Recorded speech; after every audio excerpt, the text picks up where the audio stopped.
much indeed. And can I welcome you all here to Bristol this morning.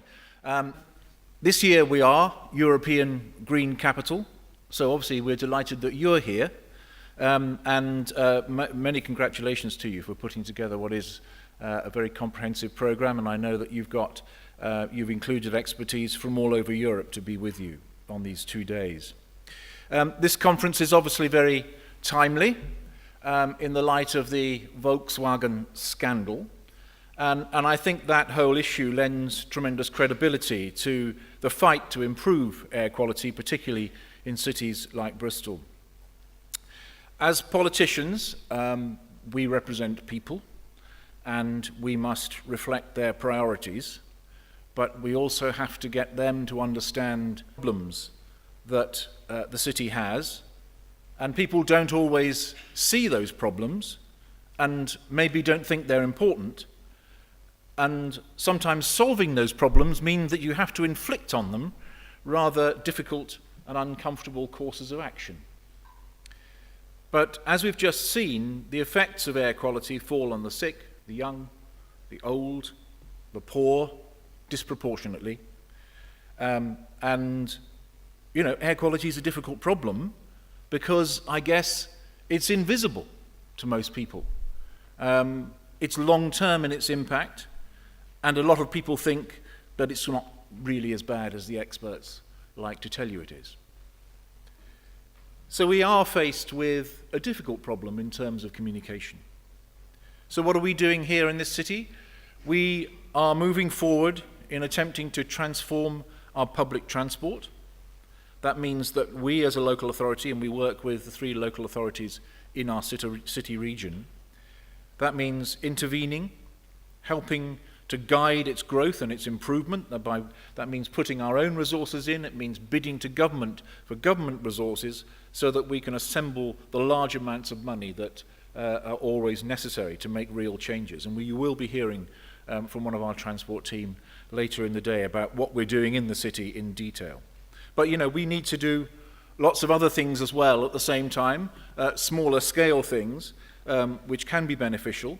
And our mayor, in his 3 years of office so far, has done a couple of things which have proved rather controversial and rather unpopular.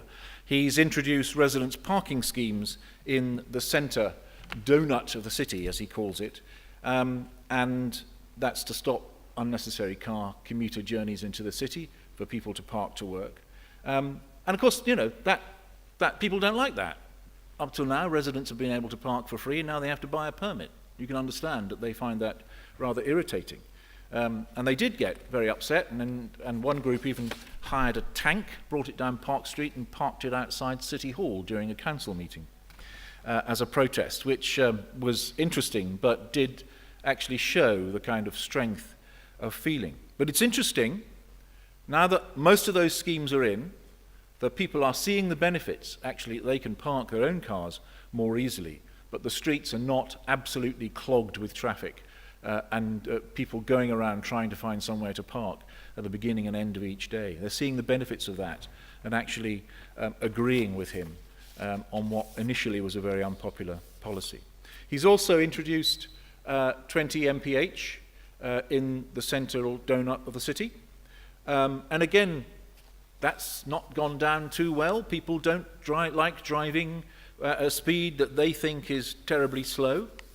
But you have to be brave in these circumstances, and you have to say that over time it will cause less accidents if you drive slower. There'll be less injuries, there'll be less deaths, and there will be less emissions.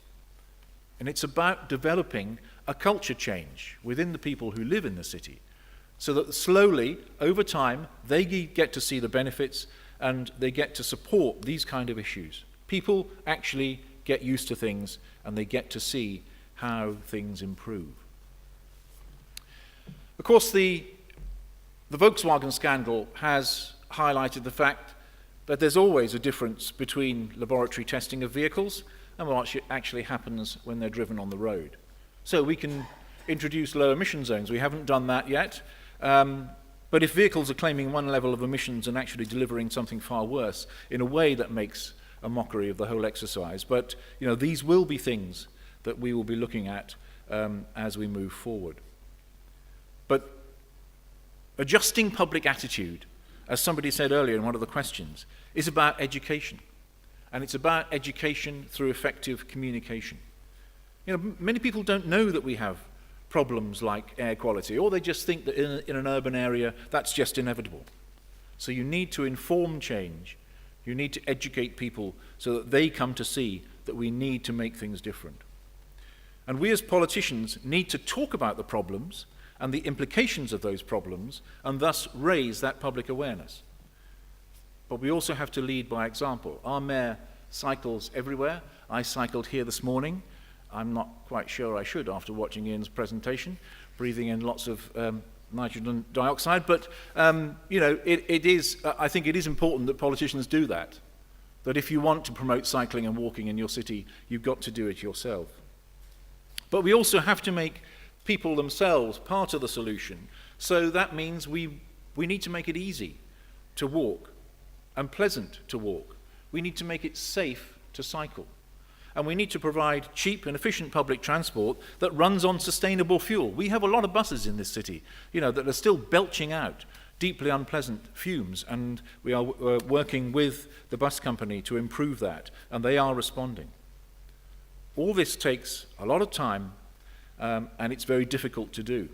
But it's a bit like a French aristocrat in the 18th century who decided he wanted to have an avenue of trees in front of his stately home. And his gardener said to him, "But they take 30 years to grow." And he said, "Okay, well, you better start planting them this afternoon." So we're delighted you're here. We need people like you to guide us through the problems and to point out the solutions so that we can make a lasting improvement for our citizens. So thank you for listening. Thank you for being here, and come back soon. Thank you very much.